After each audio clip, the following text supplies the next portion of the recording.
Welcome to the Deep Change Podcast, where we explore the future of human potential through psychology, brain tech, and pushing the boundaries of neuroplasticity. I'm your host, James Garrett, and today we have the honor of having Jonathan Palley on the show. Jonathan Palley is the co-founder, co-inventor, and CEO of Spire, the first wearable for regulating stress, breath, and mental well-being. A technologist and repeat entrepreneur, Jonathan studied physics and theater at Stanford University. Previously, Jonathan co-founded Idapted, the largest one-on-one provider of online English classes in China, BrainPage, a big data development and service company, and Beijing Improv, China's largest improvised theater organization. Jonathan's technology with Spire has the power to reconnect us back to our breath, which is one of our deepest sources of well-being. He's smart, visionary, and passionate about the power of tech to make us all a little happier. Jonathan, welcome to the show. Thanks for having me. Absolutely. So I'm so excited about this conversation. I love Spire. I love what you guys are building. I kind of want to start out with a fairly straightforward question, which is why breath? Help our listeners understand what it is about breathing that is so essential for overall well-being.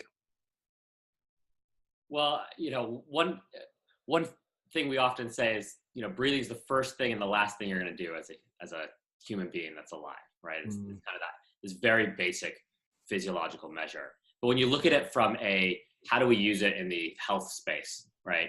Respiration is one of these very key, but often overlooked biosignals that has a big impact on both mental as well as physical health.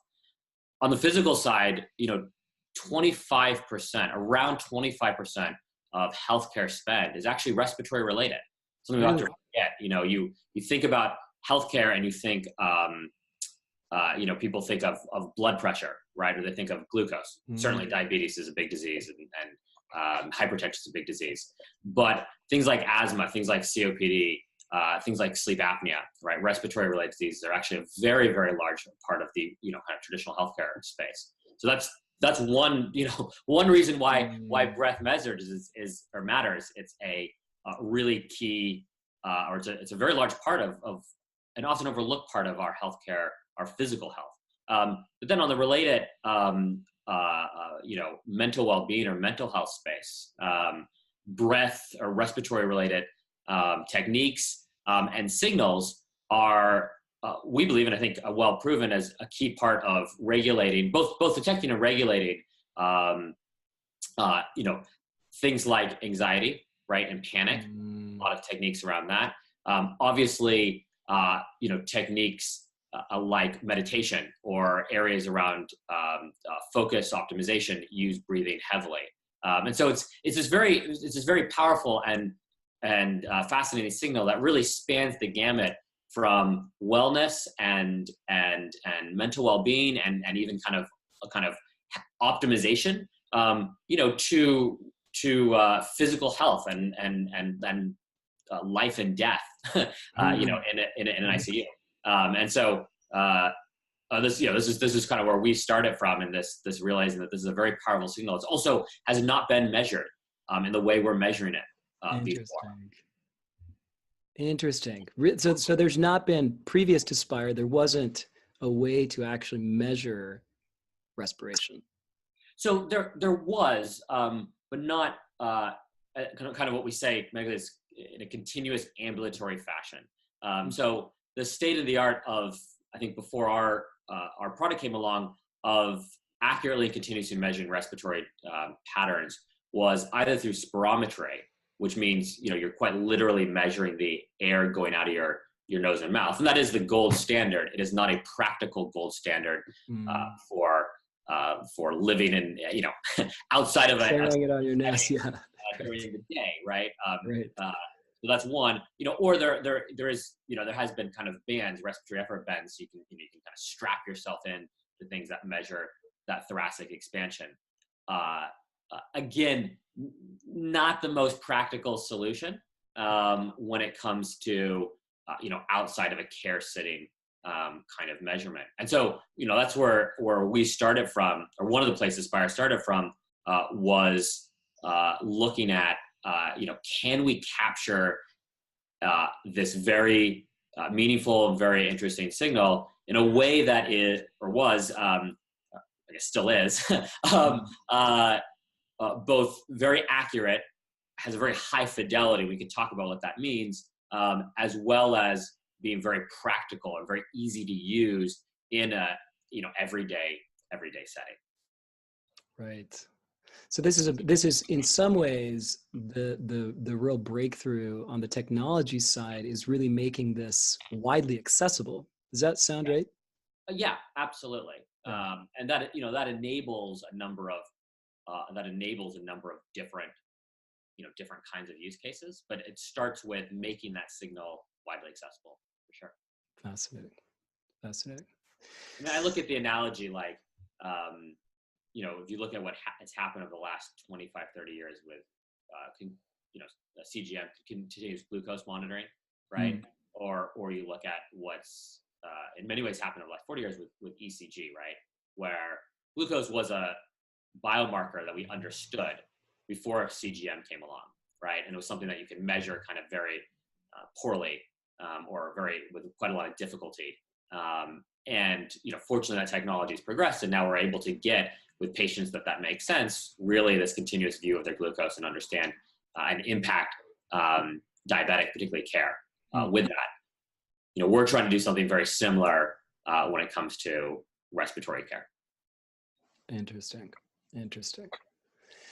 I want to dive deeper into the tech, but before we do that, I want to again just sort of paint this kind of broader picture of why breath matters and why sort of getting the sort of in control or sort of more aware in some sense of what's actually been happening. Many ways, breath is one of these amazing processes in our bodies where it can completely run and will run on autopilot without our thinking about it. Yep. And if you want to manage that process and actually slow down, for example, how the pace at which you're breathing out, which will activate your parasympathetic calming response, you can do that. So you can't do that with your heart, for example. And it's good to remember that you can't by thinking and sort of taking control of an autonomic sort of process, you can't slow down or speed up your heart, but you can slow down your breath. And I just find that fascinating. Yeah, breathing, there's those three things that we, most of the time, our bodies do automatically, but we can consciously control. It's our breathing, our facial expressions, and blinking are those three things. And I think a lot of us heard that, if you smile more, you're happier. If you force yourself to smile, it releases endorphins that make you feel, it's this kind of weird things. The very same thing exists with the breath, right? Where taking that deep breath effectively is telling your body that everything's okay, right? Because what happens when we get into fight or flight situation, when we get into a situation where we need to prepare because something bad's going to happen, our body starts regulating our breathing in a different way. It starts preparing for, needing to run. If you think about it in a very kind of caveman kind of way, okay, something bad's going to happen. I'm going to need to run. I'm going to start, storing oxygen. I'm going to start holding my breath because I need to get ready for whatever comes next. And then when you take that deep breath, particularly when you force the long exhalation, you're telling your body to reverse, no, everything's okay. I have the time to exhale slowly. And so you get that two-way response. So that was my poor but basic caveman version of of why breathing works the way that is. But it's for I think it's for that reason that when you look at practices, ancient practices as well as modern practices, right, from meditation or yoga to Tai Chi in China, for example, and a lot of traditional medicines where breathing is consistently comes up as a key, right? And regulating breathing as a key to that wellness practice, right? And that's why. Is the simplest, so I'm thinking of the simplest way to boil it down for this is a body to brain communication, right? That your body, I mean, it's sort of a brain to body to brain, I guess. Yeah. But you're sort of, by, again, slowing down the breath, you're signaling back to your brain that you're safe. Yeah. And if you're safe, your body can do what it does when it knows it's safe, which is all the restorative and repair, and it's like the rest and digest mode, right? You're repairing and regenerating basically all of what you need to thrive, to be at your best. Does that sound right to you? That definitely sounds right. Yeah. Fascinating. Yeah, I'm constantly fascinated by the kind of overwhelm in modern life and the busyness. It's really just the busyness. We're moving so fast and so hard, and it's, in some sense, the word is relentless, right? It's relentless, this sort of pace of modern life. And I'm thinking of Fred Luskin's research right now, and this idea of type 1 stress versus type 2 stress. Type 1 stress being where the way stress was meant to activate this kind of fight or flight response, where we do run from danger usually, and then it peaks and then it calms back down, and that's okay, no problem. But type 2 stress is this sort of elevated fight or flight dominant state where we get kind of stuck in that high gear, that high fight or flight state. Again, we just experience this as I'm stressed, right? Or I'm under time pressure, or I'm in a hurry. And a lot of us live that way a lot of our lives. And so in some ways, we're not giving our bodies the capacity to restore and regenerate what they need to thrive. And again, over time, and I know this from personal experience because I burned out twice in my life, you burn out. Yeah. One of the things in the work we've done with stress that we've talked a lot about internally, and I think is worthwhile to, it's kind of one of these subtle things, is stress isn't necessarily bad. Exactly what you're saying, yeah. Right? Stress is, I'm going to use stress in quotes here. What exactly is stress is also a debatable thing, but let's, in the kind of common effort, it is one of the things that allows us to do things that we didn't think were otherwise possible personally, and that are ultimately very rewarding. And so that's something that we do. But then there's also very bad stress, right? And so it's finding the balance between the two. It's understanding that there's different kinds of physiological activation, right? So when our devices have measured stress, we look at the breathing patterns, and we look at different breathing patterns, and some we say are good and some we say are bad. For example, you can be in a very activated state where you're breathing much faster than your baseline. And so you're actually breathing quite quickly, which is a form of activation, right? It is a form of stress, but you're breathing very regularly, right? So the variation in your breath is very low. And we've classified that as what we call focus, or kind of good stress. And the reason is that if you look at the physiology, your body's activated, but it's high, it's kind of controlling it very well, right? By doing that. And we see that, when for example, when I'm working on something very creative and I'm really into it, right?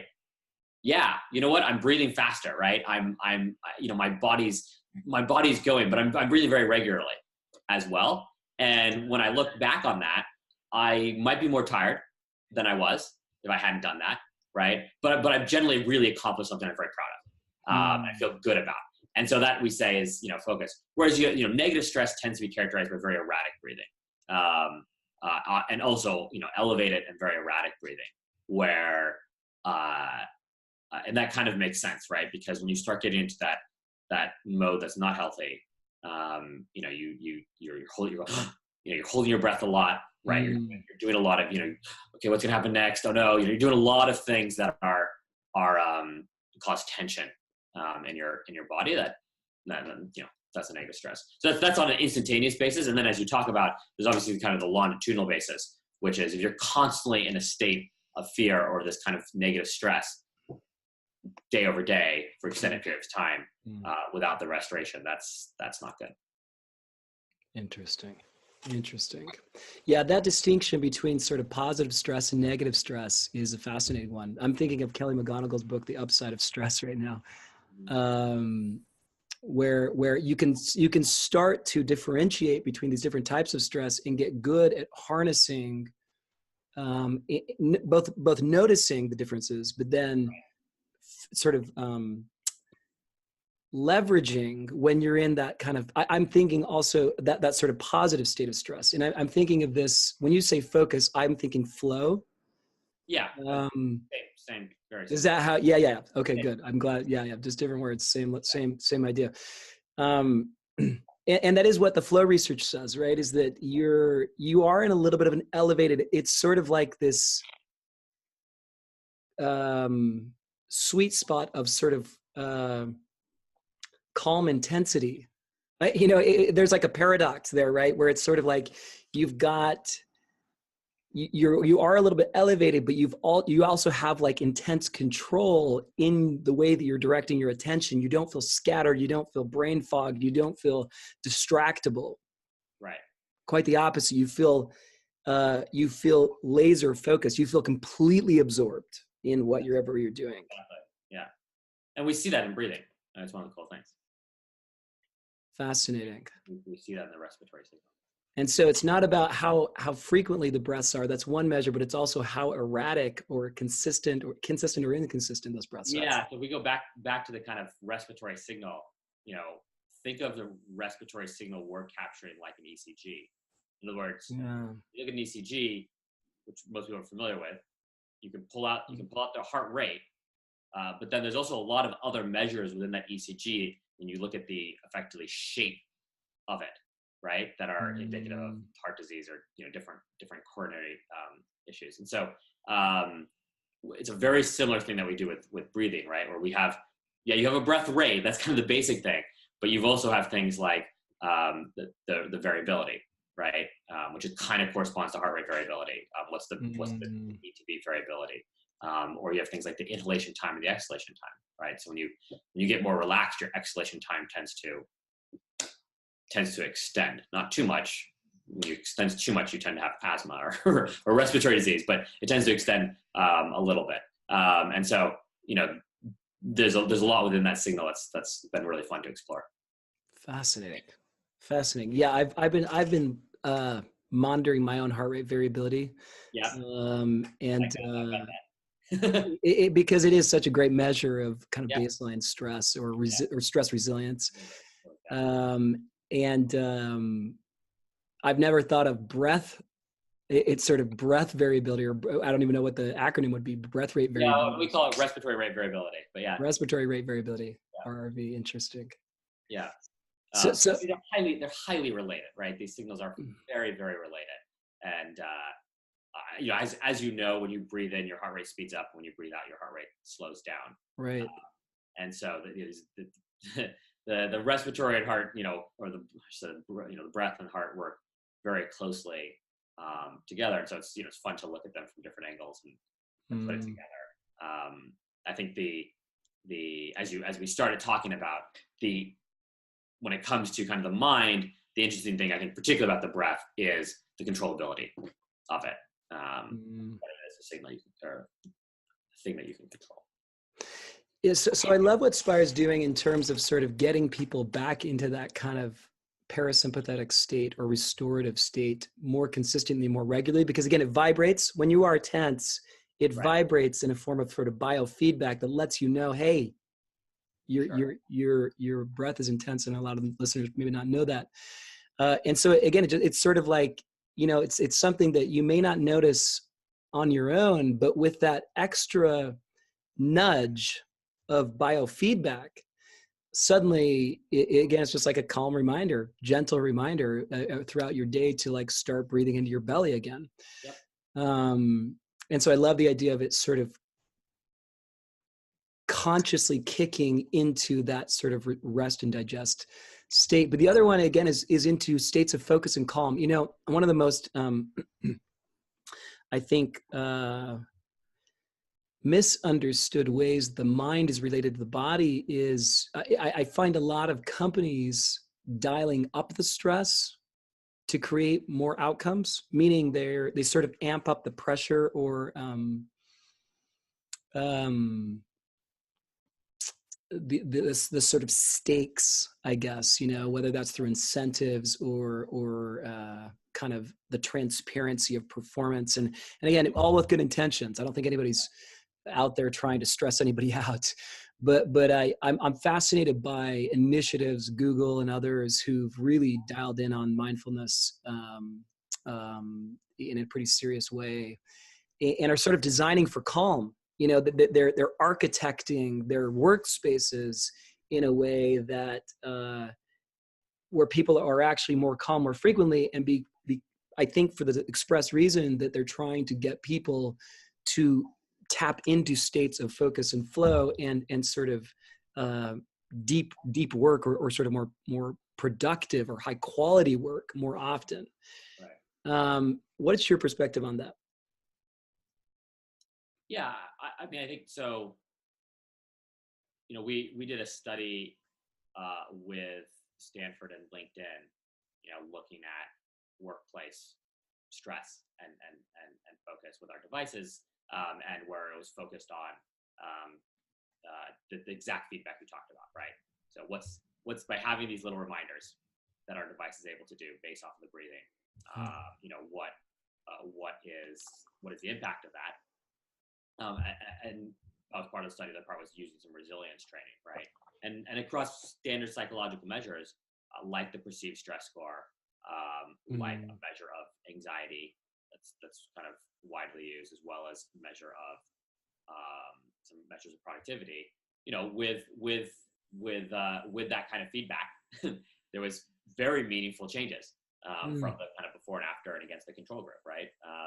So there was a real scientific effect there that our technology had on the stress and productivity of those employees, which is really cool to see. So I think I use that as an example of there's obviously quite a bit that can be done around how we continue to improve human performance effectively, right? I think one thing, again, we're always very conscious of the pluses and minuses and all the different things that happen is, it's great what the workplaces are doing. Let's also not forget what happens more broadly in our society and at home, right? From things like, social media to that. And the reason I say that is when we look at our data and we look at what is the time that people get most stressed based on our data, it's when they go home. Interesting. And so it's not, I'm not taking away from the workplace stuff, but it is something that it's a data point I can't ignore, right? That we tend to see, we tend to see the highest levels of rise in tension, around like 6, 7, 8 o'clock at night, right? And there's been some, I'm not an expert in that, but I think as I've talked to some experts, there's a number of hypotheses of why that is. I think part of that is that for a lot of people, there might be, pressures and deadlines and stuff like this at the office, but it's well known. It's a known entity, right? Or it's a controlled entity. And dealing, and not dealing, that sounds bad, but what happens at home with families, stuff like that is an unknown. And I don't know. And it's kind of an unfortunate thing to see, but it is something we see very clearly in our data. And so I think I think it's great, obviously, employers, thinking about these things in the workplace, but we've got a larger societal kind of thing to think about it more broadly. And how technology is impacting that. So just something, just a data point to throw out there. I love that. That's so interesting. I think most people would expect the opposite. They would. And so that's why I brought that up is that, and that's something that's been, Unquestionably, again, and we've done, we've been involved in some really exciting research that shows that there's ways in workplaces to improve productivity and lower stress. But I can't ignore the fact that that's not where we consistently see the highest across the populations that we've measured, right? And so what's going on there, I think, is something that's worth looking into. Yeah, I wish we had data. This is not possible now, but I wish we had data there's so many hypotheses for why that might be. Obviously, a lot of us have other obligations, possible kids, and sort of we're multitasking in a sense. When we get home, trying to get dinner on. We're also more exhausted from a long day at work, and it'll be interesting to see the rise of mobile technology, because the other thing that of course occurs to, I think, a lot of us is we're still tethered to work, and we still have that sort of like possible kind of background expectation that may be self-imposed, but background expectation that I need to get back to something I didn't finish at the office. So so it puts time pressure on what otherwise would be kind of maybe more relaxed family time. But there's fascinating variables there that I wish we had better. I wish we had your technology 20 years ago before mobile technology, and then we could compare pre and post. And I mean, absolutely. And I think also, people, even if they're not connected to work, they're connected to, Facebook and other things that I think are increasingly being questioned, shall we say, as to the impact they have on health, right? And so I think that's something that's also.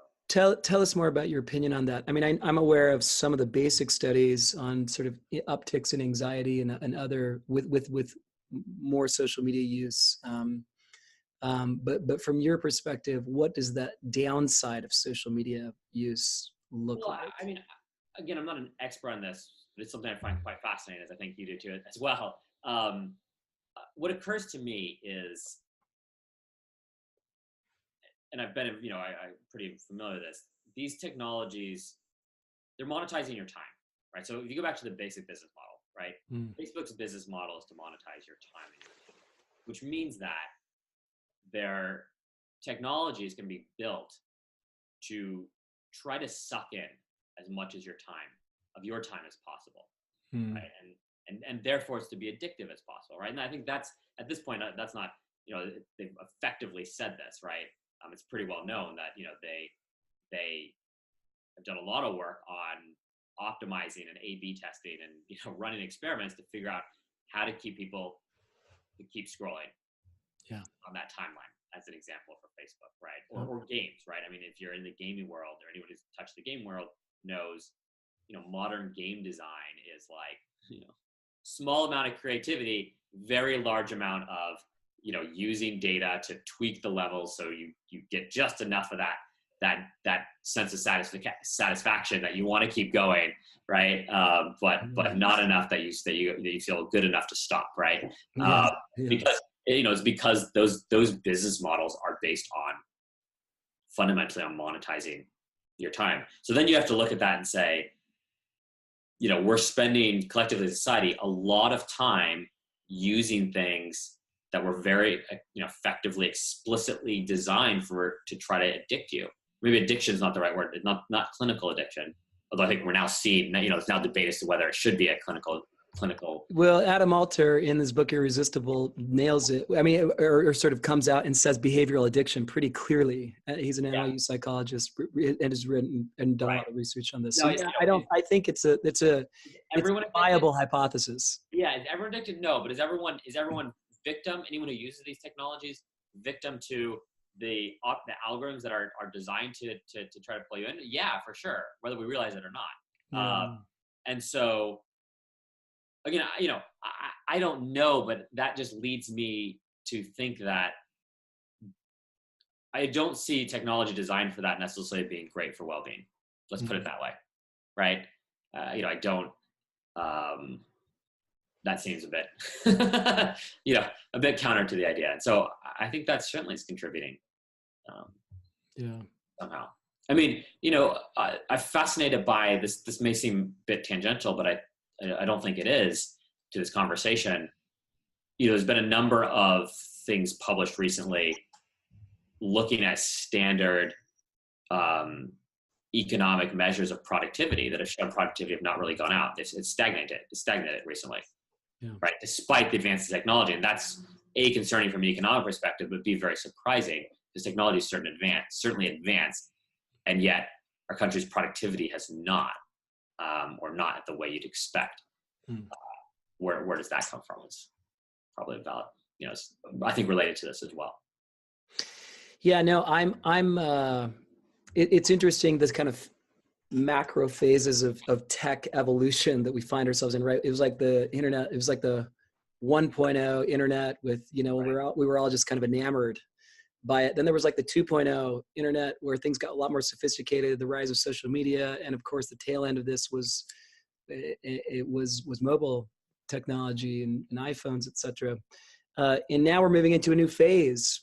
Steve Case, founder of AOL, in his book, The Third Wave, talks a lot about this, what this new internet will look like.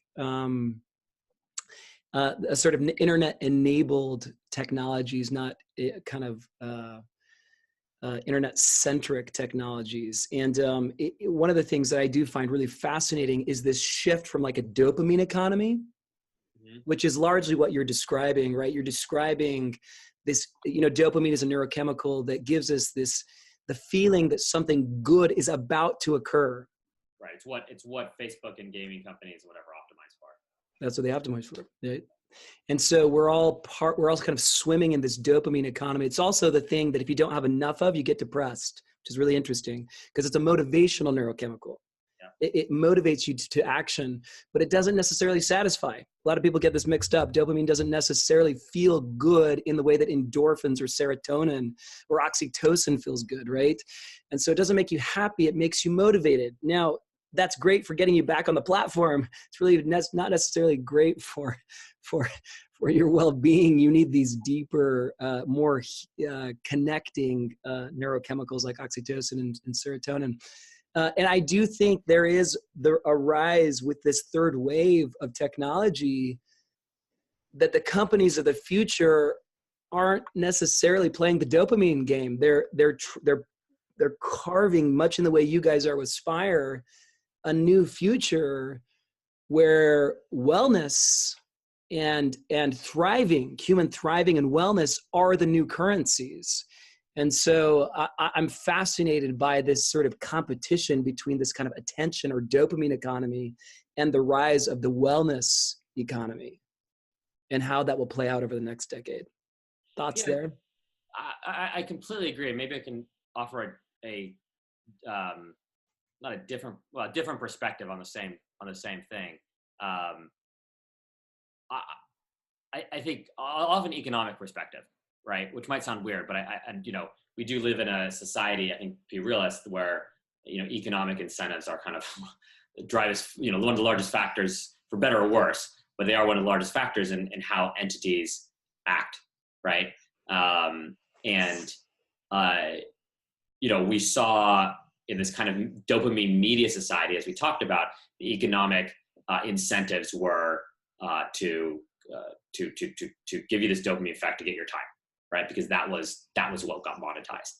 Yeah.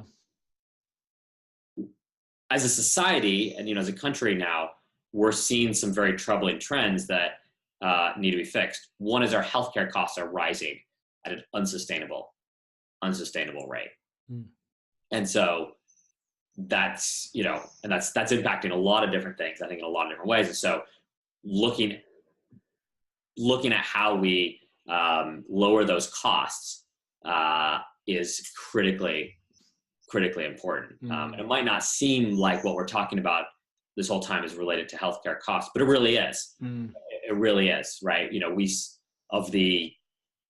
depends how you slice it, but of the $6-7+ trillion a year that the U.S. spends on healthcare, over half of that is chronic diseases. Hypertension, diabetes, COPD, asthma, et cetera. And the most common comorbidity of a chronic disease, or one of the most common comorbidities, meaning something that you tend to see, is anxiety, right? And so just to kind of connect it all back, you might think of like very traditional healthcare costs as not being related to what we've just been talking about around kind of brain and mental well-being, but it really is, and it really is because it's chronic. One of the biggest factors with chronic disease management is how you manage stress. Right. So all of this comes together, right? And I think to your point about this change happening, I do think being kind of in the healthcare, Spire is a business still, and being in the healthcare space predominantly, there has been, fortunately, in the last year plus, a real change in terms of how the broader ecosystem, from doctors to insurance providers, to companies that often act as insurance companies, are now thinking about how we prevent things, right? How we can stop. Healthcare has been, in the US, reactive up to this point. You go along in your life, then something gets really bad to the point where you got to go see a doctor. And then they treat it and they send you home, and hope it's all well, right? And I think now it realizes, no, that's not sustainable. That's not going to be something that continues to work. And A, and B, we're going to be able to, from a cost and outcomes perspective, we're going to be able to maintain that as a society. And so, great. How do we start using technology and data and all these things to identify when an intervention can happen, or help alleviate that need to go to the emergency room or something like this? Is kind of a key trend that's happening. It's fascinating. I'm so glad you bring this up, because I know internally at Spire, you guys are sort of leaning more into that health space, in that preventative care space. Right. Tell us more about your thinking of, and part of this is, the original technology was the Spire Stone. That's what it looks like right there. You clip it onto your. We haven't talked about Health Tag yet, so our new one's shorts. But this is, so I've used both and have experience with both. This is the Health Tag. This is obviously, stuck to my underwear here. But they're both very, very similar technologies with a few distinct differences. But this is, you guys, with this technology, I know you guys are moving more into that health space. So tell us more about that transition and what your goals are. There's a couple different angles, but I think one angle I'll talk about it is, and I think it's a really important angle that, again, may be something that, as we talk about, kind of a lot of what you talk about is overlooked, but again, I think it's critically important for the widespread adoption of what we're talking about, is what's happening in the broader healthcare space. Specifically, I think a lot of these technologies that, you go back 7-8 years, were in the domain of kind of hackers, right? And then they moved into the space of kind of consumers, have now started to really move into the space of healthcare, right? And you're seeing healthcare professionals looking at how they adopt these. And there's a couple different ways. One way that's very important and very meaningful in terms of actual adoption is insurance companies like Medicare, which is kind of a company / government, it's a government, obviously federal program, are doing a lot of things to start allowing reimbursement. Health insurance actually will start paying for technologies like this.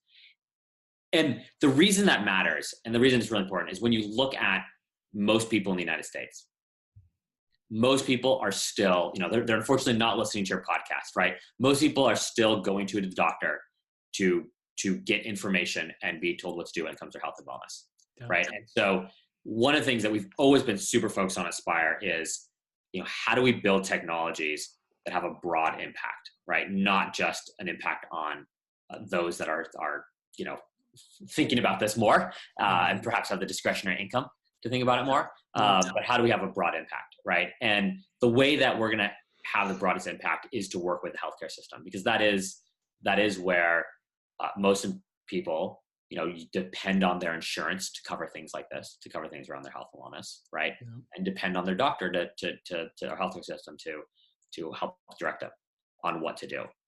And so as a company, we've been we sell consumer products. As you say, we sell research products, and that's a big growing business for us, as we have this really interesting data, and we're very interested in enabling researchers to help us uncover what's in this data that's never been measured before. But increasingly, we're very happy that we can work with doctors and physicians and the healthcare system more largely at how does this technology really get deployed more broadly. And I think that is, when you kind of look at the crystal ball and say, what does the future look like? It looks like this mostly, the healthcare system really embracing these kind of digital technologies and sensors. Fascinating. What is the sort of, healthcare systems tend to be slow moving, tend to have sort of legacy, thinking, let's say, or sort of cultural norms. What is the kind of uptake? Do you find that it's sort of in fits and starts? You have some healthcare systems or networks of hospitals or whatever that are more amenable or more interested in this type of than others, or is it sort of a kind of a slot? Like how do you pitch this in a way that they're getting the preventative medicine side of it and are eager to adopt? Yeah. So there's two sides to that coin. One is you kind of look at where do technologies like ours, where can they really clearly save dollars and improve patient outcomes? The more it's tied to really clear evidence of both in terms of patient outcome evidence as well as dollar savings evidence, the easier you get from an adoption standpoint. That's one side. I'll give an example of that. But the other side that I think is really, is super, super meaningful, and it's in the weeds of healthcare kind of minutia, but it is, I can tell you, and I feel quite strong about it, it is the biggest thing to happen to kind of looking at this space, to impact this space in a very long time. And that is that starting this year, Medicare is reimbursing remote patient monitoring. What that means is that if you're a Medicare patient, of which there are a lot, Medicare is the largest insurance organization in the country, and your doctor says, while you're at home, while you're outside in a clinic, I want to monitor what's going on using Spire Health tags, for example. And I'll be taking a look at that and seeing if your health's changing and using that to provide feedback on your health and help you better. That is no longer something where a doctor says that and A, you've got to go buy the device, and B, the doctor needs to effectively donate their time to do that. Now the device gets covered and the physician's time or the clinician's time gets covered to interact with your data. That's really transformative. That's a big deal. Yeah. A really big deal, right? Because it makes this stuff accessible, both to the patient as well as to the doctor, to a huge population. And so that's something that we think is totally transformative to this industry, and is really exciting, and is one of the things that's going to drive a lot of the adoption of some of the stuff we've talked about. Fascinating. Yeah, no, it makes so much sense. And I do think, in fact, I've been working with a hospital system here on some of the brain stuff around the science of taking intentional breaks and these kind of, it's kind of Daniel Pink's thesis in his book, When, right? How do you work in sprints and breaks rather than these long marathons? And what does that do for example, hospital error rates and all these other things that hospitals care about? And it really matters. Care about error rates too. Right. It really does matter. And I do find that on the leadership level in hospital systems, personally, my experience has been that they're really looking for this kind of stuff. You know, it may not always go all the way down the chain, but you know, my limited experience is that they're wanting, hospital systems can tell that healthcare is changing. Yes. That it is more, the people are taking their health more in their own hands, that there's this huge shift. And of course, the systems want to not become obsolete. You know, they want to be leading that change. And so there's this, of course, these tensions within those systems, but I do find a lot of the leadership is not just sort of amenable to them, but is actually hungry for that type of change. Yeah, I think so, absolutely. And I also think it's something that's happened in the last couple of years. You know, there's been a fairly distinct shift, which tends to happen with technologies, right? You know, people kind of get familiar with it, they get comfortable with the idea, and then it starts truly getting adopted. And I think we're at an exciting inflection point of how these technologies and techniques actually do get adopted in the healthcare. Love it. Yeah. So I want to talk about I want to sort of round out our conversation with talking just about the technology itself. So if I'm an average consumer, I'm not engaging with this through a doctor or a healthcare system or anything else. What is that experience like for me? First of all, how do I get it? How do I buy the Spire Stone or the health tags? Yeah, so health tag is what we encourage you to buy. And it's available on our website or in Apple stores. And what is your website? Spirehealth.com. Spirehealth.com. Spire Health, SPIRE health.com. Yes. I should hold up a thing here. So spirehealth.com, and we have a consumer product that has a consumer app. We also have a new research product that gives you a number of extra features. It allows access to the raw data behind what our device captures, which is quite rich. And it also has tools to manage deployments of devices. So if you're running a research project with 10, 20, 100, 1,000 participants, it ends up, we have a lot of experience doing this. Figuring out who's activated, who's doing what you want them to do is a important and can be a very time consuming part of running clinical research. And so we've built some great tools around that. So that's all on Spire Health, spirehealth.com. As to what it does, which was the other thing. So there's a couple unique things about Health Tag. We've talked about the respiratory sensor, and I'll dive into that a little bit more. But the other side of it that's very unique is the form factor.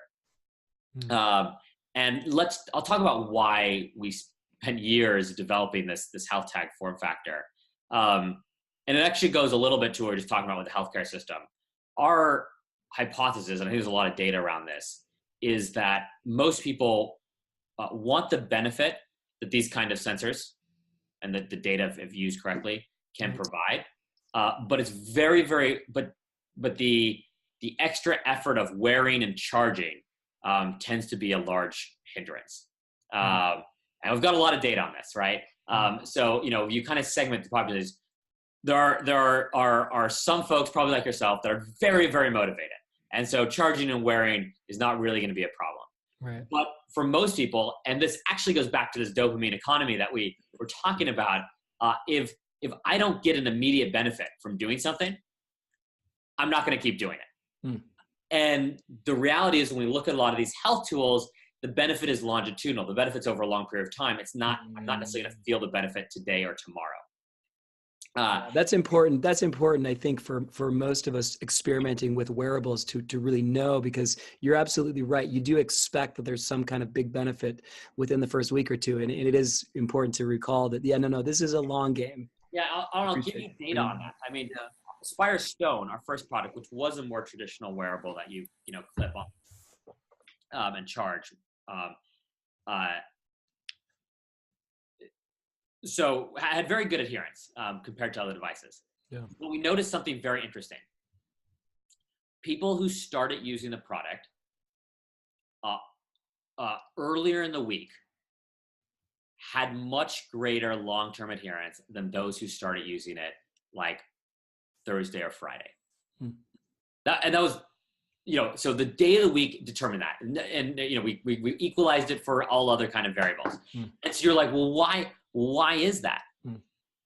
And the reason that our hypothesis, and I'm pretty sure is, the reason is that with the Spire Stone, which is very focused on stress-based feedback, people started using it on Monday or Tuesday, early in the week. During the work week, we're much more likely to help them identify and mitigate a stressful event in the first few days of using it. Whereas somebody started it and then they had the weekend and they're more relaxed, the device wasn't able to provide as much value until a number of days into it. And so their feedback loop in terms of the value was different. And that was literally a very large factor that determined adherence. And we thought that was kind of tragic, right? And yeah, there's we could have done a bunch of stuff around, explaining to people, and we did, and try to, there's all the kind of gamification stuff you can do. But I think all of that is kind of icing, or, it's all window dressing on this more fundamental thing that we have to realize about human behavior, which is that if we don't see the immediate benefit, we tend to not keep doing it, right? And when it comes to what we've been talking about, a lot of that benefit is longitudinal. So we looked at that and said, how do we solve that problem? How can we create a user experience that solves that problem? And what we came up was saying, well, let's make it so you don't actually have to do anything to have our sensors on your body.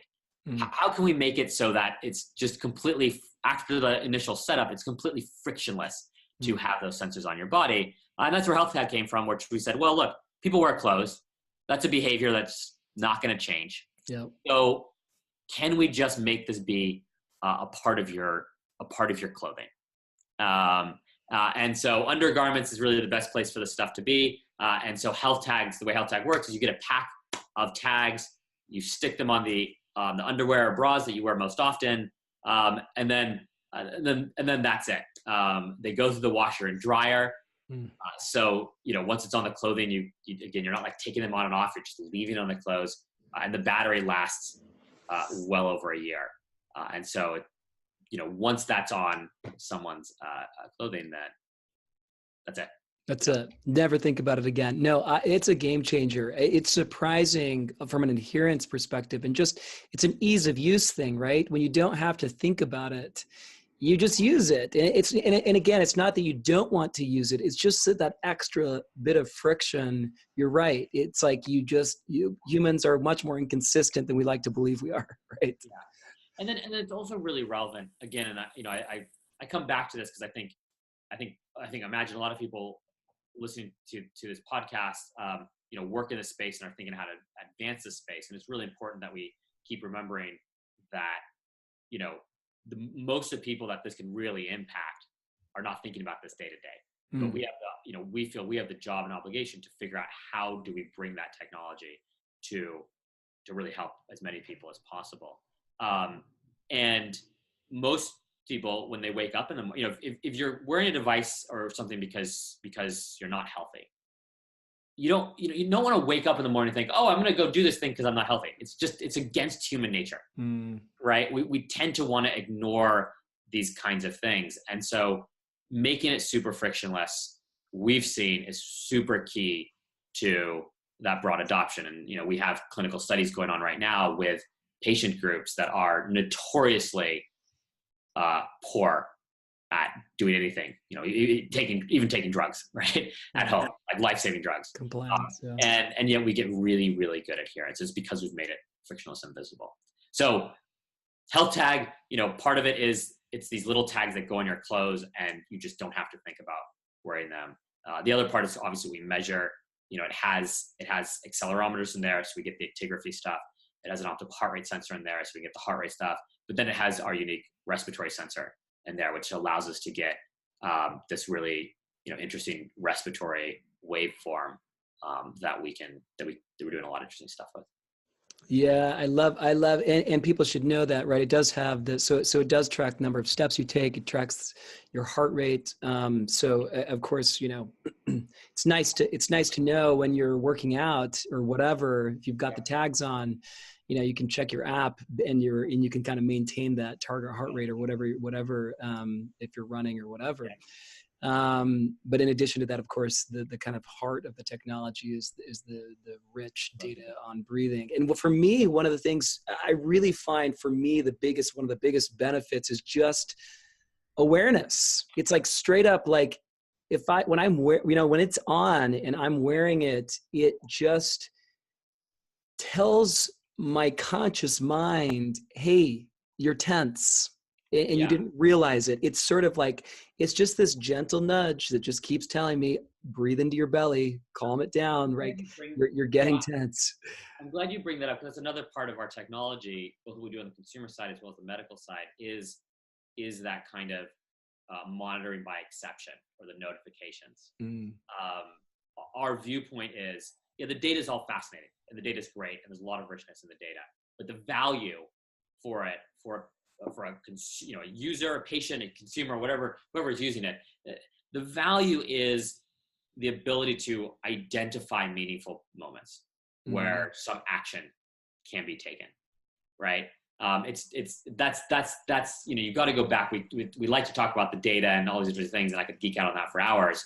But also have to stay very focused on why does that matter? And it ultimately matters to hopefully provide an insight that allows some kind of change that's going to improve health, right? And so exactly, what we do with stress is those notifications to your phone or to the device, where we're able to say, look, your breathing's getting really tense right now. Let's make you aware of that. And through that process of awareness, in fact, the process of awareness in of itself causes change, positive change. And you can take a deep breath, or just, take a step back, go for a walk, whatever it is. That in of itself but that's very valuable, right? And then we do, we're talking about healthcare. We do the same stuff around healthcare of, hey, this patient, we're seeing some really, negative breathing signals that, potentially indicate they're going to go to the hospital, right? And it's the same thing. Okay, let's do something now. Maybe that's, a change in environment. It's adding some more aggressive drugs, whatever it is, to prevent that hospitalization. And so, it's that the data is valuable to the extent you can turn it into something that's actionable. And the way we do that is by looking for, what are those moments where action can be taken. Yeah, one of the other things I really like about it in terms of action being taken is it tells me when I've been sedentary for too long. That I've had this big stretch of just sitting. As I remember reading in a book by Gretchen Rubin, "Sitting is the new smoking." Where it's like, no, one of the biggest problems chronically is that we're all sitting at desks and we need to be moving more. So I also like that feature of getting up and going for a walk and reminding me to do that. Absolutely, that other devices have adopted as well. Well, Jonathan, we've got to wrap up, but I just, this is so fascinating. I love what you guys are building. And I really do think it's the future. I think people like you and like Spire are sort of are leading the kind of change we're all hungry for in creating the future, quite frankly. And so again, I just want to make sure people are reminded where they can find you. The website is Spire, S-P-I-R-E, Health, H-E-A-L-T, just like it sounds, H-E-A-L-T-H, spirehealth.com. Go there. Anywhere else people can and should find or follow you, Jonathan? Yeah, I mean, they can find me personally on LinkedIn. That's where I tend to post stuff. Okay. Awesome. All right. Well, so thank you again, Jonathan, so much for being on the show. This has been so informative. Thanks for sharing your wisdom, your vision of the future. I'm feeling more inspired. I know our listeners are too, and we'll connect again soon.